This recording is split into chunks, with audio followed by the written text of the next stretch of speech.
Welcome to Traveler's Tales. I am your host, Greg Alonzo.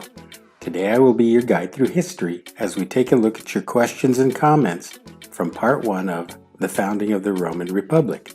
Before we begin, just a quick reminder that we post new videos every Tuesday and Friday. Don't forget to hit the little bell icon to be notified each time we post new videos. Moving right along, mythology tells us one thing while archaeology tells us another. Our first question of the day is from Alexei. He wants to know why no one could defeat the Romans as they began taking over the region. Alexei, very good question. The Roman army, even from its beginnings, was always highly adaptive. They thought nothing of taking tactics and formations from other armies and adapting them to their own specific needs. Our next question is from Becca. She asks, did women have more rights in the Republic? Becca, freeborn women were considered cives, which means citizens. However, they could not vote, nor could they hold political office. While Roman women held no direct political power, those from wealthy and powerful families could and oftentimes did exert their influence through private negotiations.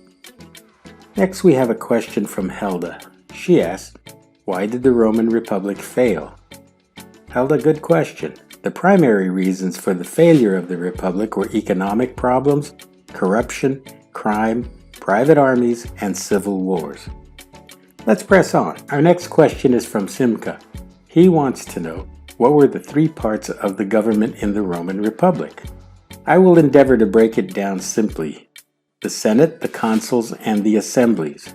The Senate, as well as most political offices, were composed of leaders from the patrician class, the wealthy, and the powerful.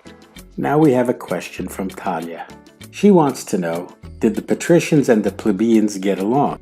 Talia, on the whole, they did not. There were always constant rivalries between the two factions, and oftentimes this led to disdain. Let's see, here's a question from Mario. He asks, how democratic was the Roman Republic?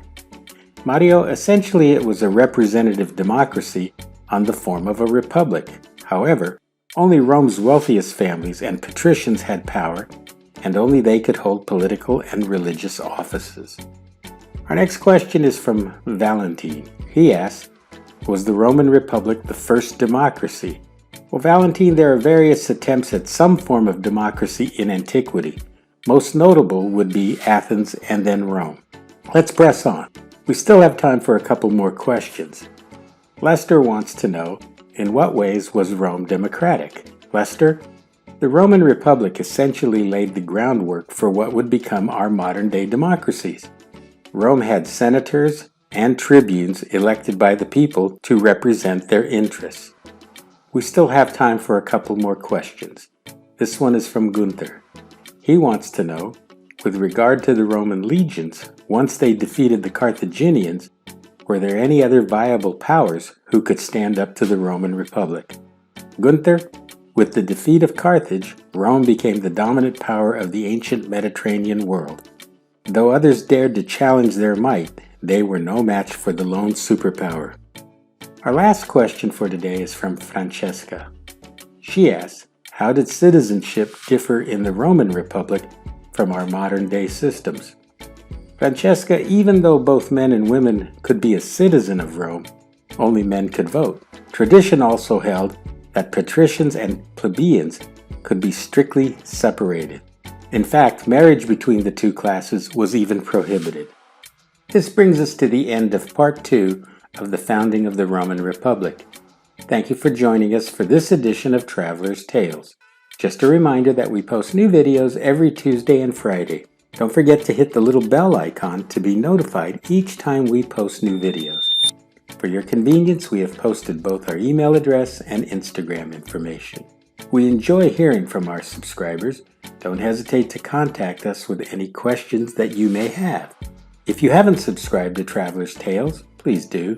This really is the best way to help our channel grow.